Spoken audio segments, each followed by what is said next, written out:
have lost a child or because we are close to somebody who has. You may be a mother, a father, a brother, a sister, a grandmother, a grandfather, a cousin, a friend. The child you lost may have passed away in the past few days. It may have been weeks, it may have been months, or it may have been years. When you lost your child, you may have been just a few days or weeks pregnant. You may have been halfway through your pregnancy. It may have happened days before you gave birth. It may have happened during birth. It may have happened when your baby was a few days, weeks, or months old. No matter when it happened or how it happened, your grief is just as justified and no less important than any other bereaved parent. And that to me is what today is about. It's about honouring the babies we have lost.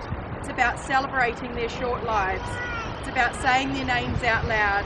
And it's about sharing this experience with each other.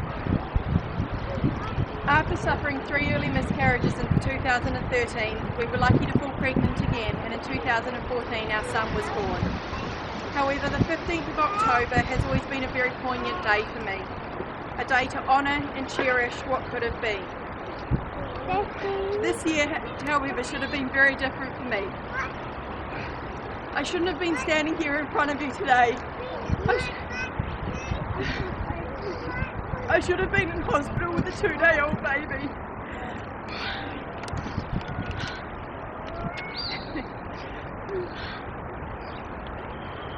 Early this year we were blessed when we found out that we were expecting another baby.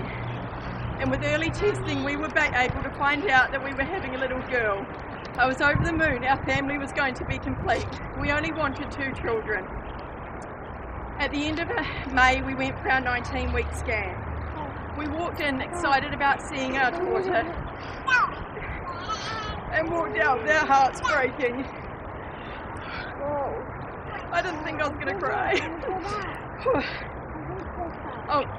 I'll never ever forget the 6 words the doctor uttered that day. Honey, she's not going to survive. Our daughter was diagnosed with thanatophoric dysplasia. It's a lethal form of dwarfism.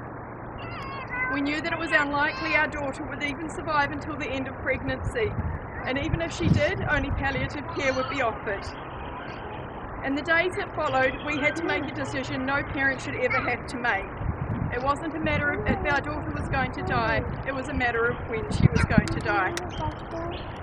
We spent hours online researching her condition. We talked it over and over again, but we couldn't see any other option. Our daughter was not going to survive. We made the heartbreaking decision to be in pain for the rest of our lives so our daughter never had to.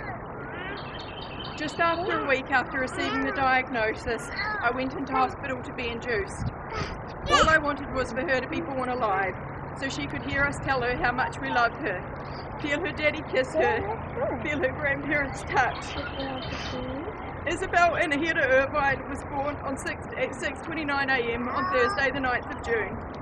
She defied all odds to stay with us for just over an hour, her little heart beating gently, her little arms and legs kicking against my chest. She very quietly slipped away just after our priest baptised her. That hour with Isabel will forever be the most precious hour of my life. Losing Isabel will not be for nothing. I am inspired by her to help others, to ensure no parent ever feels alone in this experience, to help others speak up and embrace their babies who are no longer with them, to make a difference in this world. To me, pregnancy and infant loss is not talked about enough. While going through my miscarriages, I found that it seemed to be such a taboo subject. It wasn't just something you could easily bring up in conversation. In fact, the few times I did have the confidence to say something to people who didn't know my story, I found the conversation ground to a halt. People awkwardly looked away, not knowing what to say.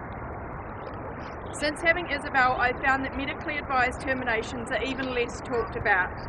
I know there are so many parents hiding in the darkness, scared to speak their babies' names for fear of being judged. I've heard of so many women who are too scared to tell the truth, instead telling others that they had a miscarriage, that the baby passed away and they didn't know why, because they didn't want to be chastised for making this decision. I want you to know that you're not alone. You may have had to make this decision, but you never really had a choice. You have done the most beautiful and loving thing a mother could do. You saved your child a lifetime of pain and suffering. Through all of this, I found my greatest support has come from others who have also lost a child. And one of the best places I have found to connect with other bereaved parents is through SANS. I've attended every single support meeting since Isabel was born, and I've met some amazing people in the online support groups. I'm not quite sure what I would have done without the support to get me through.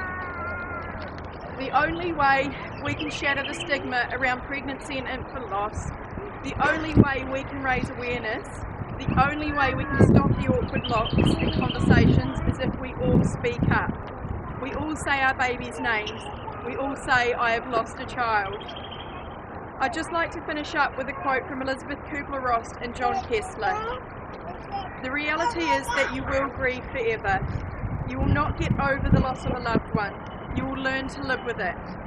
You will heal and you will rebuild yourself around the loss you have suffered. You will be whole again, but you will never be the same.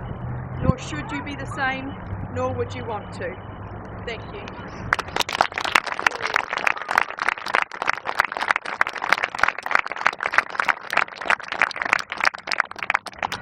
Thank you, Kat. I think you'll all agree that that was very, very brave.